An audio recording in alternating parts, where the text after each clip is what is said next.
जब हजरत अमीर मुआविया और इमाम हसन हुसैन की सुलह हुई, उसके बाद यह सुलह 20 साल तक चली। यह मसला समझने वाला है। कितने सालों तक चली है? 20 साल तक कोई इनको इख्तलाफ नहीं था। और आज भी जो हजरत अमीर मुआविया पे बात करते, मैंने कहा एक मर्तबा मेरी बात सुन ले, फिर मैं तुझे पूछूंगा बात करनी है कि नहीं करनी। मैंने कहा हजरत इमाम हसन जब सुलह हुई तो उसके चंद साल बाद इमाम हसन मुज्तबा तो शहीद हो गए, जहर दिया गया था, ठीक है। वो भी इल्जाम एक अलग है कि किसने दिया, हकीकत वो फरमाते हैं मैंने किसी को नहीं बतानी, मैं अल्लाह के सामने बताऊंगा। तो जब उन्होंने नहीं बताई तो तुम किसी पर इल्जाम क्यों देते हो? पहली बात। दूसरी बात, जब वो शहीद हो गए उसके बाद तकरीबन 15 साल 14 साल के लिए हजरत इमाम हुसैन हजरत अमीर मुआविया के साथ बिल्कुल सही वक्त आपका गुजरता रहा। लेकिन मेरा एक सवाल है, अगर आप समझ जाएं तो, और वो ये है, अगर हजरत अमीर मुआविया में कोई फर्क होता तो जिस तरह यजीद के खिलाफ इमाम हुसैन ने आवाज उठाई कि अपने आप को क्लियर कर फिर बैत करूंगा, आप अमीर मुआविया को भी कहते कि अमीर मुआविया क्लियर कर ताम बैत रखनी है। अगर वो चुप रहे हैं तो मानना पड़ेगा अमीर मुआविया सच्चे थे। सुनियों वाली आवाज चाहिए, सुनियों वाली। यह किसी राफजी और नीम राफजी पीर की बात नहीं मैं कर रहा, मैं इमाम अहमद रजा का मानने वाला हूं, मैं अकीदे की बात कर रहा हूं। और यहीं उलमा ने लिखा है कि जिनसे सुलह रही उनके खिलाफ बात करना मना हो गई, और जिससे जंग हो गई उसके साथ मोहब्बत करना मना हो गई। हजरत अमीर मुआविया से सुलह थी, हमारी भी सुलह। यजीद से जंग है, हमारी भी जंग है। तवज्जो है ना? ये मसला समझे आप हजरात। अब हुआ क्या, यजीद के बारे में जब ये खबर पहुंची कि उसके कुछ करतूत ठीक नहीं, और क्या ठीक नहीं थे, इधर देखे मेरी तरफ, नमाजें लेट करके पढ़ता था, बस औकात छोड़ देता था।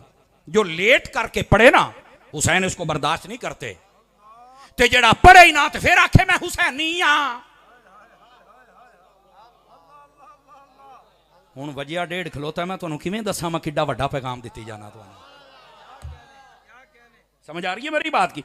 वो लेट करके पढ़ता था और बसों का छोड़ता था। इमाम साहब ने फरमाया नहीं, अपने आप सेट कर वरना तेरी बैत नहीं की जाएगी। और ये सिर्फ एक ये बंदे नहीं, 4 बंदे जो मुस्तनद थे और मोतबर थे, उन चारों ने कहा। हजरत अब्दुल्ला बिन अब्बास, अब्दुल्ला बिन उमर, अब्दुल्ला बिन जुबैर, इमाम हुसैन, 4 बंदे थे। समझ आ रही है? गिरामी कदर हजरात, हजरत इमाम अली मुकाम समेत इन तीनों का यही मौकिफ था कि अपने आप को सेट कर फिर तेरी बैत करे। वो कहता था पहले बैत कर लो, बाकी गल्ला बाद है। और मैं नहीं, बस सिर्फ है नहीं गल, सिर्फ है नहीं गल। अब कहते जी बाकी सहाबा किथे सन? मैं कहते दसने किथे सन? मैं क्या मैनू ये दस, नबी पाक दे पर्दा करने तो बाद किन्ने दिनों बाद वाकया पता ही? जदों नहीं पता तो सानू अगली गल दा क्यों? सानू तो मियां मोहम्मद बाग दे शेर सुनाए ने सारे। भाईजान नबी पाक के पर्दा करने के पूरे 50-51 साल बाद ये वाकया होया है। बैठे हो कितने सालों तो बाद? जब नबी पाक ने पर्दा फरमाया तो इमाम पाक की उम्र शरीफ ये 7 साल के करीब थी। इधर देखो कितने साल के करीब थी? 7 साल। और जिस दिन शहीद हुए आपकी उम्र 56 साल थी। ये 50 साल बाद वाकया होया है।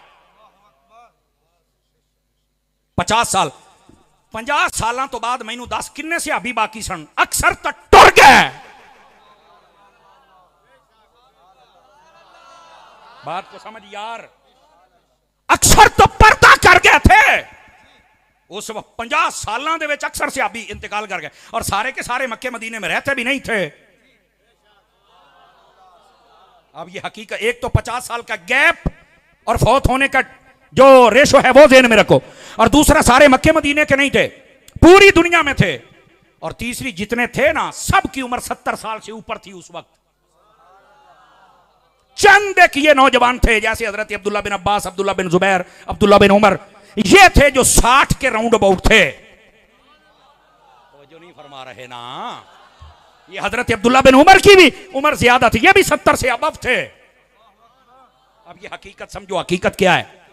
उस वक्त अक्सर से अबव फौत हो गए, जो हैं वो पूरी दुनिया में फैले हुए हैं और तादाद बहुत थोड़ी है, और कम्युनिकेशन का निजाम ऐसा है कि इतनी जल्दी किसी से राब्ता हो नहीं सकता है।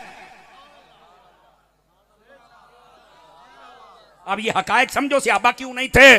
मैंने कहा अक्सर तो मज़ारों में थे और बाकी पूरी दुनिया में थे, तो कैसे आ जाते मुझे बता। और अगली बात इधर सुन ताकि ये जवाब आ जाए। मैंने कहा दूसरी बात ये है, अब इसका दूसरा जवाब, अगर इमाम तू साबित कर दे कसम खुदा की, जो इनाम कहेगा मैं दूंगा, कि इमाम हुसैन ने कहा हो आओ जंग के लिए और कोई ना गया हो। मैंने कहा साबित कर दे। कहता ये तो नहीं कहा था। तो मैं कहा चुप कर जा, फिर इमाम हुसैन ने बुलाया नहीं था। और तीसरी बात, अगर तू कहता है सहाबा जितने थे चलो उनको तो जाना चाहिए था, मैंने कहा अगर उन पर इल्जाम रखना है तो मैं साबित करता हूं।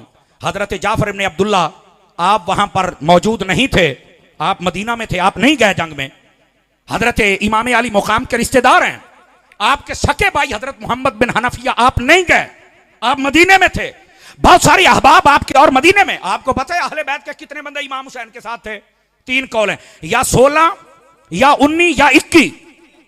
इन 82 में से 16, 19 या 21 बंदे अहले बैत के थे। अगर इंसाफ है तो मुझे बता बाकी कौन थे? कहना मैनू नहीं पता। मैं कहा पुत्र पता हुंदा ते सुन्नी ना हुंदा। अब मैं बताता हूं बाकी कौन थे। अब ये जुमला सुन के ना पता लग जाए एक बारी के जरा आप चस आ गई है। ये जो बाकी थे ना, बाकी ये जड़े 50-55 बनते सन, ये पता कौन थे? ये या सहाबा थे या सहाबा की औलादें थी। ये हकायक को समझा करें भाईजान। अजीजान गिरामी, इस जंग के अंदर 16, 19 या 21 बंदे खानदान रसूल के शहीद हुए। और इधर देखना अगली बात भी एक बड़ी मजे की कर दूं अगर इजाजत हो तो, अगर नींद नहीं आई तो गोडे छोडे जरा छड़ के बैठे जे तसल्ली दे नाल तुहानू मसले समझा रहे हैं।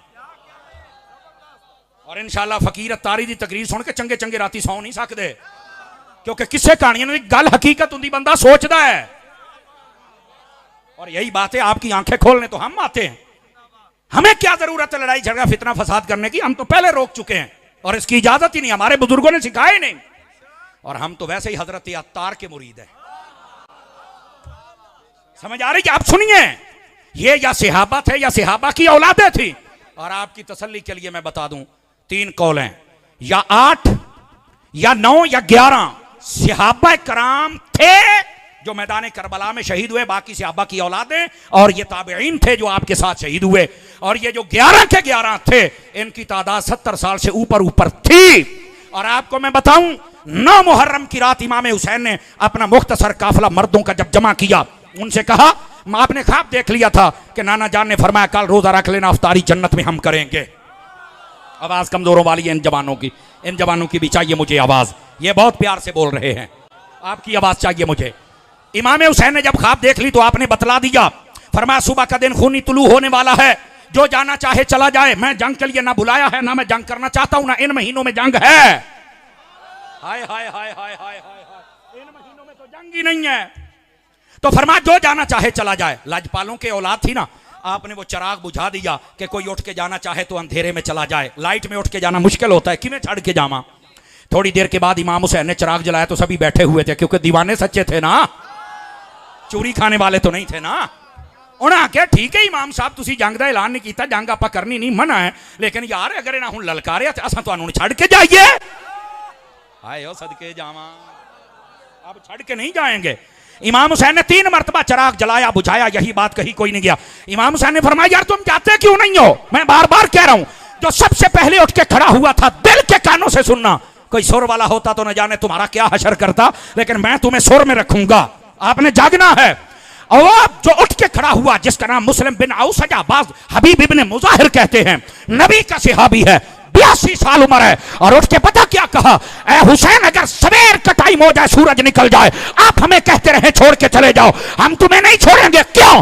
फरमाया जब अच्छा वक्त था, अगर तब साथ हैं, मुश्किल आ गई है, आप बाद में शहीद होंगे, हमारा खून पहले गिरेगा।